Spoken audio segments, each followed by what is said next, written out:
How's it going? I'm Andrew with Investors Hub, and this is the follow-up video to the LP staking basics video that we made months ago. And so the LP staking world is huge, enormous, and it's ever growing. There's new stuff coming out on Uniswap and Sushiswap, but right now in this video, I'm going to talk about the most common kind of LP staking and go into details of how it works. And that's constant product market makers and 50-50 pools. So that's what we're going to be focusing on, but other kinds do exist, and I will be addressing those in future videos. So like I mentioned in the intro sequence there, I can't speak for every automated market maker out there, but the big ones like Uniswap, Sushiswap, and Pancakeswap are the ones you'll most likely be using, and those use a function like this: X times Y equals K. And that is the foundation of their liquidity pool staking pools. They're called constant product market makers. I know Uniswap and Sushiswap have developed some additional systems, but we're starting here. It's the most popular system right now, and like I said, I'll make some more videos in the future on some of the other systems. So it's not so bad. X is the total amount of one asset in the pool, and Y is the total amount of the other asset, and K is a constant value that is the product of those two numbers. Examples always help. Let's do some examples. I'm the inventor of Andrew token. It fills or competes for some niche in the crypto market and has a picture of my face on it. I want to create a liquidity pool on Sushiswap in order to allow my token to participate in the cryptocurrency ecosystem. If there's no liquidity pools for my token, then there's no efficient way to exchange Andrew token for Ethereum or whatever. So something isn't worth something unless you can exchange it for something, you feel me? So I do some math with a marker on the back of my hand and say that Andrew token is worth $2, around 1/1500th of an Ethereum, because Ethereum is $3,000 in this example. I then go to Sushi with my wallet, I toss in 10 Ethereum and 15,000 Andrew tokens and say, "This is the beginning of a new era, the time of Andrew token." And the reason why I picked those numbers, well, the numbers themselves in terms of the scale was arbitrary, but the ratio between those two numbers is very important, because it's equal dollar values of the two tokens. And that's required in Sushiswap LP pools because of the fact that they use 50-50 LP pools, which demand that there are equal amounts in terms of dollars of each token on each side of the pool. So since this is a Sushiswap pool, and I am the first person to deposit into it, I made the pool, I receive LP tokens attached to that according to the geometric mean of the two values, expressed by this function here. So this is the function for averaging together numbers that you multiply together. So you're probably familiar with the arithmetic mean that looks like this, which is also known as just regular old averaging, summing the numbers together and then dividing by the number of numbers. So arithmetic averaging doesn't work whenever it comes to numbers that you're multiplying together because of the exponential nature of multiplying numbers together. So you then have to take the root of the number of numbers that you are multiplying together in order to get the average to counteract the exponential nature of the growth. So back to LP staking. Practically speaking, the real equation looks like this, which is way less scary. Just the square root of X times Y. Our equation plugged in looks like this. I would receive 387.298, however many decimals, Sushiswap Andrew F LP tokens. My overall share of the fees and liquidity is then calculated by my number of LP tokens, which is 387.298, divided by the total number of tokens in existence, which is 387.298 because we just made this pool 2 seconds ago. Okay, then I convince a ton of other people to contribute to the Andrew liquidity pool because I want the liquidity pool to be bigger so that it's less volatile. Then they deposit 1,000 ETH and 1.5 million Andrew token. Since they didn't make the pool, the number of tokens they generate is based on how much liquidity they provided compared to the overall size of the pool. Then that number is then taken over to the total number of LP tokens in existence, and then they get printed that many tokens. Because they deposited 100 times my liquidity in terms of token volume, they generated 38,729.833 Andrew F LP tokens. So they created 100 times more tokens because they deposited 100 times more liquidity. My 387-ish tokens now only represent like 1% of the overall liquidity in the pools. It's like 0.989%. Yet there's another moving part to this equation, and that is the dollar value of the underlying assets and the ratio between them. Right now, there is a 1,500 to 1 ratio of Andrew to ETH. Andrew is worth $2 and ETH is worth $3,000. But let's say one day Yellen and JPOW declare cryptocurrency is the future of finance at a joint press conference and Ethereum skyrockets to $6,000. However, because I'm just so handsome and nobody wants to sell me, or buy me I guess, the price of Andrew remains $2. Suddenly, there is an arbitrage opportunity in my pool. Arbitrage is the act of moving assets between markets to gain a profit. If apples go for 10 cents at the orchard and 50 cents in the city, so long as demand in the city remains high and the opportunity cost of moving them, like trucks and drivers, etc., isn't too expensive, then it is essentially free money. In this case, we're operating in a fully electronic environment at light speed, so costs are very low. Suddenly, the orchard in this case is my liquidity pool and the city is, say, Coinbase, literally anywhere else. Buyers will flood into my market to trade Andrew token for ETH, essentially until the value ratio of Andrew to ETH is 1 to 1, which in terms of actual tokens is very close to 3,000 to 1. So I know everything's going to be shifting around in the pools, but how do I know what I own? What assets will I get back once I burn my LP tokens? Since I got to do a bunch of math and I don't want to have to type and animate out all that math, I'm going to write it out and then record my screen. And I'm going to use a black background with white lettering because I'm not a monster and that's the right way to do it. So what we have here is two different environments that are demanding two separate things be true. But fortunately, they have variables in common that lets them both be true and you can solve it mathematically. So the constant product market maker demands that X times Y equals K. And in this case, X is Ethereum and Y is Andrew token. So the default resting state of the pool is a 50-50 value of each one of the tokens. But like we established, one of the tokens changed in value.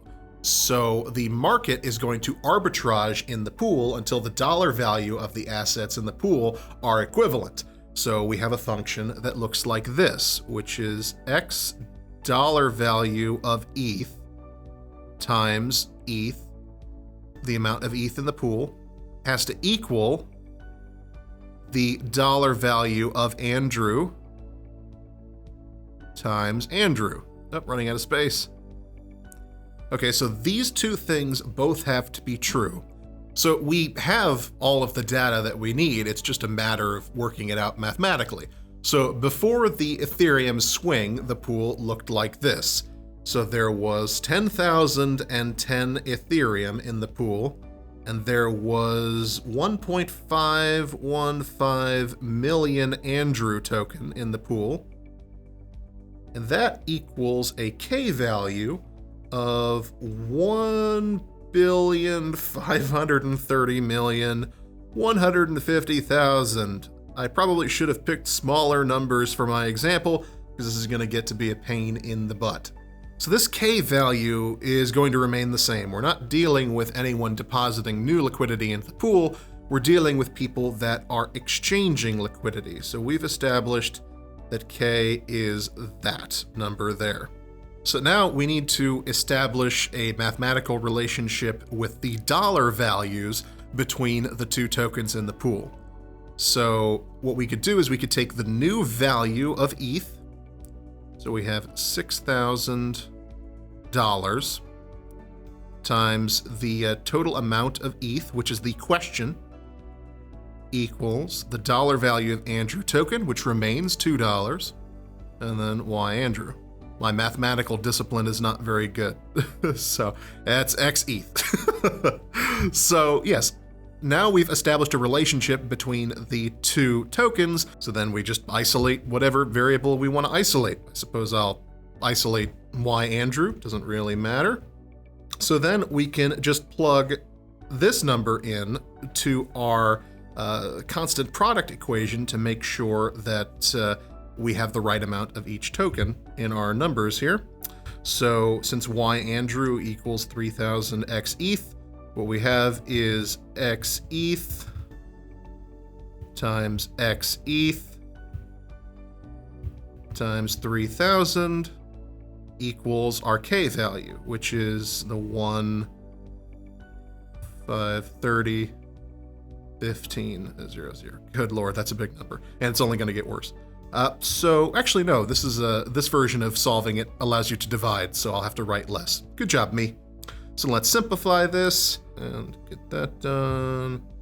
X ETH squared equals our big ol' K value, and that is divided by 3,000, which gets us 510,000. Then you got to take the square root of that there. All right, and that is your ETH value, X ETH. And then now that we know what X ETH and K is, we can then solve for how many Andrew tokens are in the pool. And then we end up with Y Andrew equals... Okay, so that's our answer in terms of how many of each token is in the pool there. So how many tokens do I have credit for? Well, like we established, I own 0.989% of the pool because I have 387 some odd tokens. And we can multiply each one of those numbers by the decimal. So my share of the ETH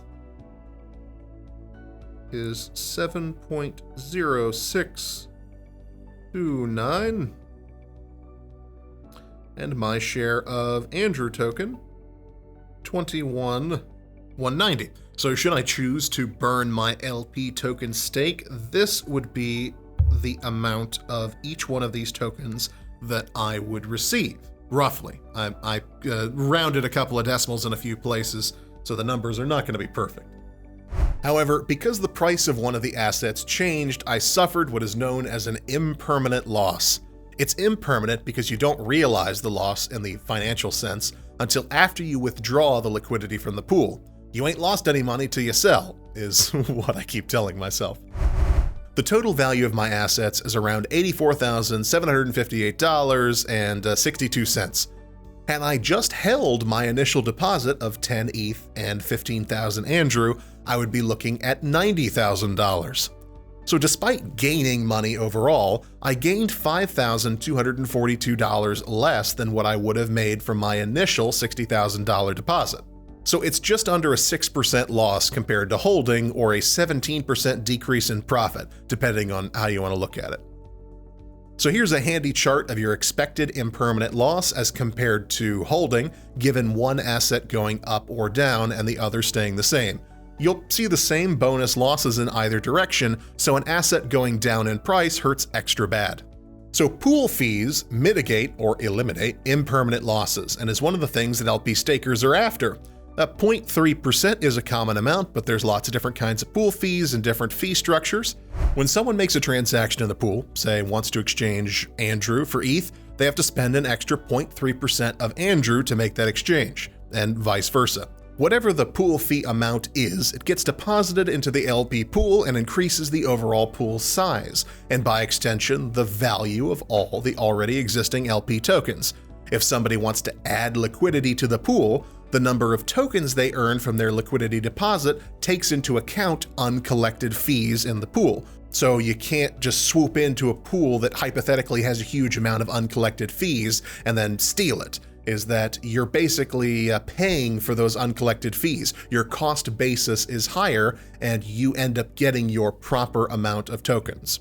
Additional LP staking rewards can apply as well to generate profit. DeFi LP staking projects like Sushiswap is our example, and Uniswap and Pancakeswap and Balancer and all that stuff will often reward you by staking your LP tokens with them. You get paid in that project's token, which is worth money, usually because it entitles you to a portion of the money made by the overall project. Sometimes you get other tokens from them as rewards. It just depends on the project.